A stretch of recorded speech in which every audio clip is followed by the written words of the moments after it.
Adjustment mechanism macro economics में income determination, output determination, employment determination के context में adjustment mechanism का मतलब होता है इकोनॉमी का डिसइक्विलिब्रियम से इक्विलिब्रियम में आना। डिसइक्विलिब्रियम से इक्विलिब्रियम में आने के प्रोसेस को ही एडजस्टमेंट मैकेनिज्म कहते हैं। अब इक्विलिब्रियम इनकम, आउटपुट और एम्प्लॉयमेंट के दो अप्रोचेज होते हैं, aggregate demand and aggregate supply approach और दूसरा सेविंग एंड इन्वेस्टमेंट अप्रोच। अब इन दोनों ही अप्रोचेज में डिसइक्विलिब्रियम दो सिचुएशन में होंगे। पहला, जब एग्रीगेट डिमांड एग्रीगेट सप्लाई से ज्यादा हो। दूसरा, जब एग्रीगेट डिमांड एग्रीगेट सप्लाई से कम हो। और सेविंग एंड इन्वेस्टमेंट अप्रोच से जब सेविंग इन्वेस्टमेंट से कम हो या जब सेविंग इन्वेस्टमेंट से ज्यादा हो।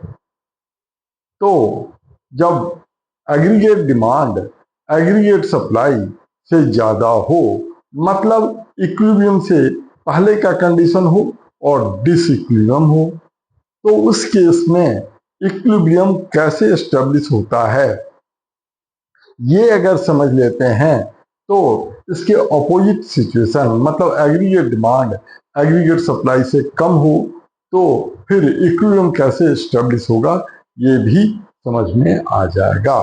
तो पहले हम लोग वो सिचुएशन समझते हैं इक्विलिब्रियम के पहले, जब डिसइक्विलिब्रियम होता है, मतलब एग्रीगेट डिमांड और एग्रीगेट सप्लाई से ज्यादा हो तो इकोनॉमी में इक्विलिब्रियम कैसे एस्टेब्लिश होता है, उसी के मैकेनिज्म को एडजस्टमेंट मैकेनिज्म कहते हैं।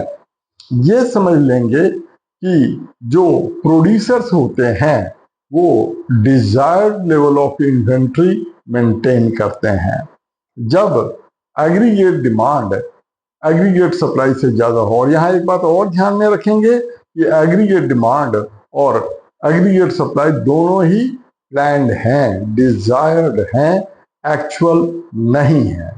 तो जब एग्रीगेट डिमांड एग्रीगेट सप्लाई से ज्यादा हो तो इसका मतलब हुआ what all consumers are planning to consume is more than what all producers are planning to supply।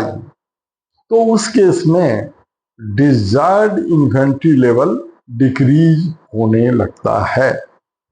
To maintain the same level of inventory, production shall have to be increased। Production को increase करने के लिए employment increase करना पड़ता है, फिर output increase होता है और इनकम इंक्रीज होने लगता है। और ये प्रोसेस तब तक चलता रहता है जब तक एग्रीगेट डिमांड और एग्रीगेट सप्लाई इक्वल ना हो जाए, इक्विलिब्रियम एस्टेब्लिश ना हो जाए। इसी का उल्टा, जब इकोनॉमी इक्विलिब्रियम के बाद, मतलब जब एग्रीगेट डिमांड एग्रीगेट सप्लाई से कम हो तो फिर इकोनॉमी में इक्विलिब्रियम कैसे एस्टेब्लिश होता है, ये इसी का ऑपोजिट सिचुएशन होगा। इसको इसी ऑर्डर में एक्सप्लेन करेंगे और यही मैकेनिज्म हम लोग सेविंग और इन्वेस्टमेंट अप्रोच में भी अप्लाई करते हैं।